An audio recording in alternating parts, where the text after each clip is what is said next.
ഒരു മകൻ ഒരിക്കൽ അവൻ്റെ അമ്മയോട് ചോദിച്ചു, അമ്മേ, മക്കളായ ഞങ്ങളെ വളർത്താൻ അച്ഛനാണോ അതോ അമ്മയാണോ ഏറ്റവും കൂടുതൽ ത്യാഗം ചെയ്തത്?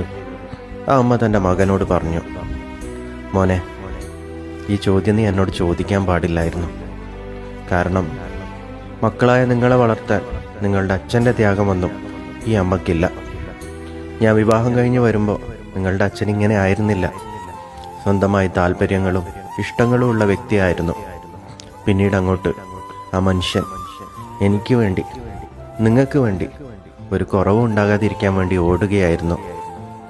നമുക്ക് ഭക്ഷണത്തിന്, വസ്ത്രത്തിന്, മരുന്നിന്, നിങ്ങളുടെ വിദ്യാഭ്യാസത്തിന്, അങ്ങനെ ആവശ്യങ്ങൾ പലതായിരുന്നു. അച്ഛൻ്റെ വിയർപ്പാണ് മക്കളെ ഞാനും നിങ്ങളും ഈ കുടുംബവും എല്ലാം.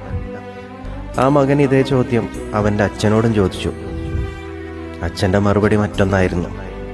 നിങ്ങളുടെ അമ്മയുടെ ത്യാഗം അതെത്രയെന്ന് പോലും എനിക്കറിയില്ല.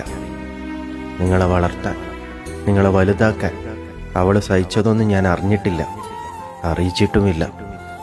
അവളുടെ ക്ഷമയും സഹനവുമാണ് ഇന്ന് ഈ കുടുംബത്തെ ഇവിടെ വരെ എത്തിച്ചത്. അവൾക്കും ഉണ്ടായിരുന്നു ഇഷ്ടങ്ങളും സ്വപ്നങ്ങളും എല്ലാം. എന്നാൽ അവയെല്ലാം അവൾ വേണ്ടെന്ന് വെക്കുകയായിരുന്നു. എനിക്ക് വേണ്ടി, നിങ്ങൾക്ക് വേണ്ടി, നമ്മുടെ ഈ കുടുംബത്തിന് വേണ്ടി. എൻ്റെ വരവുകൾ അറിഞ്ഞ് അവൾ ചെലവാക്കി. ആവശ്യമുള്ളതൊന്നും അവൾ എന്നോട് ചോദിച്ചിട്ടില്ല, അത്യാവശ്യമുള്ളതല്ലാതെ. അങ്ങനെ അവൾ എന്നോട് ചേർന്ന് നിങ്ങൾക്ക് വേണ്ടി പൊരുതുകയായിരുന്നു. അവളേക്കാൾ ത്യാഗമൊന്നും എനിക്കില്ല കുഞ്ഞെ. ആ മകൻ അവൻ്റെ സഹോദരങ്ങളോട് പറഞ്ഞു, ഈ ലോകത്തിൽ ഏറ്റവും ഭാഗ്യമുള്ള മക്കൾ നമ്മളാണ്. അച്ഛൻ്റെ ത്യാഗം മനസ്സിലാക്കുന്ന അമ്മയും അമ്മയുടെ ത്യാഗം മനസ്സിലാക്കുന്ന അച്ഛനും.